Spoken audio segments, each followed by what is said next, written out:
Hello, ladies and gentlemen. Welcome to another episode of Late Night Paranormal. Today I'm going to be talking to you about the very interesting case of Arnold Paole, a soldier from the Balkans, and a subject of one of the most famous vampire cases. During the 18th century, there was a wave of vampire attacks reported in Central Europe. This outbreak in vampire attacks caused a resurgence of revived interest in vampires in England and France during the early 19th century. Arnold Paole was born in early 1700s Medvegia, which is north of Belgrade, in an area of Serbia that was then part of the Austrian Empire. Paole served in the army in what was then called Turkish Serbia, where the Habsburgs were trying to capture lands in Serbia from the weakened Ottoman Empire. Arnold was allowed to return home in 1727, where he purchased several acres of land and settled down to a farm. He was pursued by a young woman from a neighboring farm, and the two later became engaged. He is described as being a good-natured, honest man who was welcomed by the townspeople upon his return, though it was noted that a certain gloom dulled his personality. Arnold eventually told his fiancée that this gloom resulted from his war days. You see, in Turkish Serbia, Paole had been attacked by a vampire, or so he claimed, which he eventually killed after following it to its grave. Arnold then ate some of the dirt from the tomb and bathed his wounds in the blood of the vampire in hopes to cleanse himself from the attack. Arnold was fearful that he had been tainted by the vampire. We do not know exactly what happened next, but Paole turned up dead a few weeks later and was buried immediately. Here's where things get interesting. 3 weeks following his death, reports of sightings of Arnold Paole surfaced. The 4 people who made these reports died, and a panic began to spread. The townspeople decided to disinter Paole's body to see if he was indeed a vampire. On the 40th day after the burial, the grave was opened. The townspeople found a body that appeared as if it had just recently died. What seemed to be a new fresh layer of skin was present under a dead layer of skin, and the nails had continued to grow, which is interesting because we know that's actually just the skin retracting from the nails now, but you definitely see how that could be frightening to someone who's not aware of that. The body was pierced and blood poured forth, which influenced the townspeople to decide that Arnold Paole was a vampire. He was then staked, and it is said that he uttered a groan as if in pain. His head was severed and his body burned in order to totally eradicate him. The 4 others who had died were treated similarly to prevent any more attacks, lest they had been infected. Later in 1731, in the same area, 17 people died of symptoms of vampirism in a matter of 3 months. The townspeople were slow to act until a young girl said a man named Milo, who had recently died, had attacked her during the night. Word reached Vienna, Austria about these attacks, and the Austrian emperor ordered an official inquiry to be conducted by regimental field surgeon Johannes Fluckinger. Fluckinger headed for Medvegia on December 12th and had gathered accounts of what had happened. Milo's body was disinterred and was found in a similar state to Paul's. The townspeople were confused. How could the vampirism that was previously eradicated in 1727 have returned once again in 1731? It was determined that Arnold Paole had vampirized several... Oh my God. It was determined that Arnold Paole had vampirized several cows that the dead had recently fed on. Wow. Oh my God.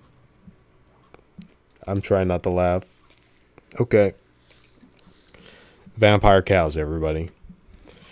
Under Fluckinger's orders, the town people began to dig up all the bodies of the recently deceased. 40 bodies were disinterred, and 17 were found to be in the same preserved state as Paul and Milo's bodies. All of these bodies were staked and burned. In 1732, a report of Fluckinger's activities was presented to the emperor. This report soon became a bestseller, and by March 1732, the accounts were being circulated in papers in both France and England. Due to the documentation of the case, these attacks became the focus of future studies and reflections on vampires, and Arnold Paole became the most famous vampire of the era. Such reports of vampire activity certainly caused a stir. Since so many bodies had been mutilated in relation to these cases, the church became involved. It was considered atrocious for some Catholics to imagine the bodies of Christians who were awaiting resurrection in their death to be mutilated and thus incapable of going to heaven. Paul's tale launched a heated debate in the church over vampirism. Giuseppe Davanzati was reeled into the debate at the request of Cardinal Schwarzenbach, the Bishop of Olmütz, Germany, who sought the church's advice on the supposed vampire attacks. Davanzati was a learned archbishop from Trani, Italy. Davanzati spent 5 years studying the vampire problem and believed the issue resulted from human fantasies, possibly of a diabolical origin. Davanzati urged that the pastoral attention should be directed to the person reporting the vampire, and that the body should be left undisturbed. While Davanzati was pursuing research, Dom Augustin Calmet was also attempting to answer the vampire problem. Calmet was known throughout France as a Bible scholar, and his dissertation dealt with vampires. Calmet described in detail reports of Eastern vampires and called upon theologians to give these subjects more study. Calmet argued that the bodies were animated by devils or evil spirits, which was a throwback to medieval thinking. Calmet did not find as much support among contemporaries for his belief as Davanzati did, but Calmet did hold popular support. There are many explanations that have been presented which may explain these instances of vampirism. One popular explanation was premature burial, which explained why corpses did not deteriorate. Catalepsy was a disease which makes the infected appear as if they are dead, which may have prompted premature burial to occur. Others say perhaps something in the soil or an unusual lack of moisture may have slowed decay. Shrieks that occurred when bodies were staked may have resulted from air leaving the corpse. Yeah, something that's interesting is back in the day, they would put bells. You may have seen old graves that have bells on the tombstone. What they would do is there would actually be a rope going down into the grave, because there was an issue where a lot of people would get buried prematurely. They wouldn't be dead. So they would put a bell on the tombstone with a rope going down into the grave, so if the person was still alive, they could ring the bell, and the cemetery groundskeeper could come dig them up. Just something interesting. Some suggest that the plague may have been the true cause for the vampire outbreak, since an epidemic of the plague occurred simultaneously with the vampire outbreaks, and the spread of these germs may have accounted for these vampiric symptoms. Interestingly, they also said that rabies may have offered another explanation, since the people with rabies would bite, had animal characteristics, and had an unquenchable thirst. Rabies epidemics did occur at this time in Hungary, Saxony, and eastern Prussia. Other diseases like porphyria may have provided an explanation. Porphyria has symptoms which causes the infected to have a severe sensitivity to light. Well, this was definitely an interesting account.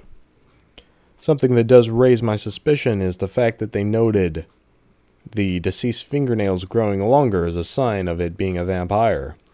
We know now that this is a common occurrence in corpses. As the skin retracts as the skin shrinks, essentially, the fingernails remain the same, and thus causes them to appear longer.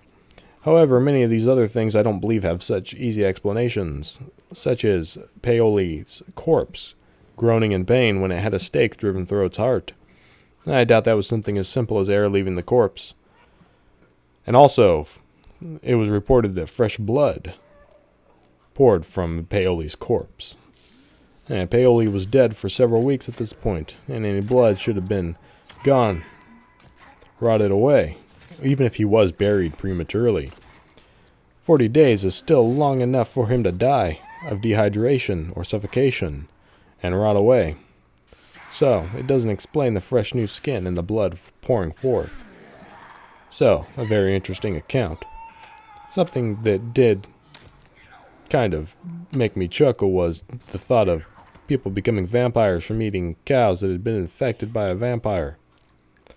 That is hilarious, but at the same time, I could definitely see where if you were already in a stressed state, it could make sense. Anyways, that's all I have to say on the case of Arnold Paole. Thank you for watching, and have a good night.